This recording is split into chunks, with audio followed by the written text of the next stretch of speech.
And we already know millionaires use real estate to build wealth. When I was doing research for my book, Millionaire Real Estate Success Strategies, what they forgot to teach you in school. And one of the things that became apparent is that 90% of millionaires over the last 2 centuries were created through real estate. I'll say that again. 90% of the millionaires over the last 2 centuries were created through real estate investing. If you think about it, you look at the term landlord, that it came from the root word lord of the land from way back in the medieval days, where you had the king and you had the individuals who were empowered by the king that collected rent and taxes, and they were called lord of the land. And that's where the term landlord came from.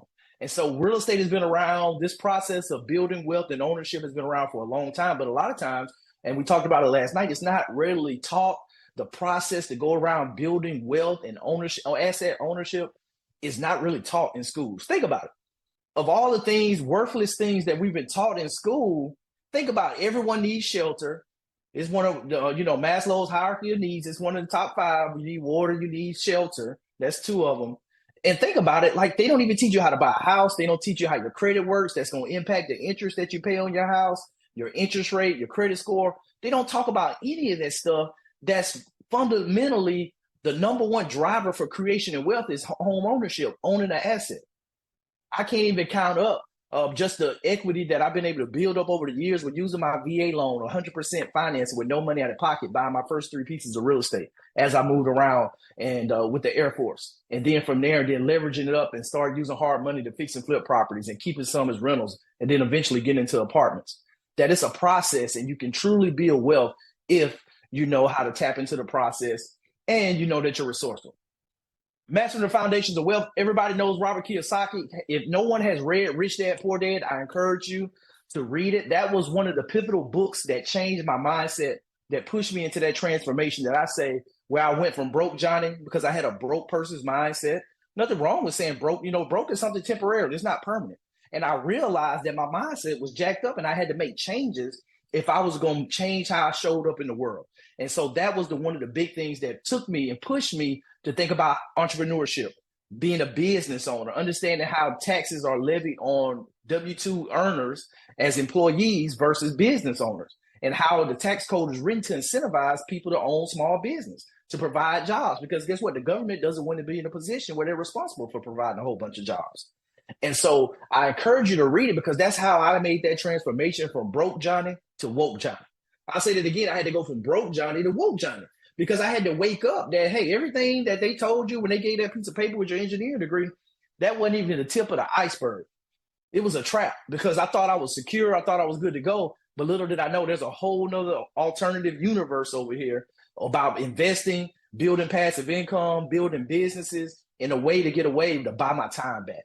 And that's what we're talking about today.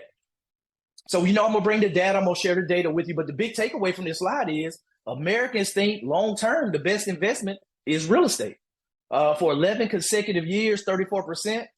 So that's about, 8% over gold, and then stocks and mutual funds. In the middle there, you can see Americans choose real estate as the safest investment. And this data here, the first one came from Gallup. So Gallup, they do a lot of surveys and polls. And then the middle one there came from Forbes.com. And then lastly, look at the last one there, 41% in regards to America's choice of the best long-term investment. Because if you really think about it, if you go back to the 60s and the 70s, like houses were pretty much more expensive than they were in the 70s, than they were in the 80s. And then in the 90s, it was more expensive than the 80s. And guess what? 2000, a house costs more, because guess what? Inflation. When we went away from the gold backing of the US dollar with Nixon, that we went off that gold standard, and now they just got an unlimited amount of money that they can just print. And so the money's not backed by gold. And with inflation, it becomes less and less worth anything. And so that's why we see everything where you could buy a tank of gas for $20, or you could go buy a Coca-Cola for 50 cents. And now it's $3.50. Or I saw a bag of chips last week was $6.99 at the grocery store for just a bag of Ruffles. And it wasn't even the big extra family size bag. And I'm like, you got to be kidding me. But inflation is going up. That is with the money deteriorating and losing value. The Federal Reserve says they want to keep inflation at 2%. And for my clients, that I tell them all the time, like, if you keep inflation at 2%, where they tell you that they want to keep it, in 10 years, 2 times 20, you're going to lose. The dollar is going to be worth 20% less. And guess what? 9 times out of 10, depending on the market cycle, and we're going to talk about that, your property, your real estate, guess what? It's going to take 20% more of those same US dollars to buy your real estate. And if you don't want to sell it, guess what? You can go to the bank and they're going to say, hey, yep, your properties went up and appreciated 20%. We're going to give you 15% of the overall value in cash. We're going to give you new debt. You don't have to pay taxes on that money. And you can take that money and go buy more real estate assets. And that's the process. That's the strategy on how you can leverage real estate to build wealth.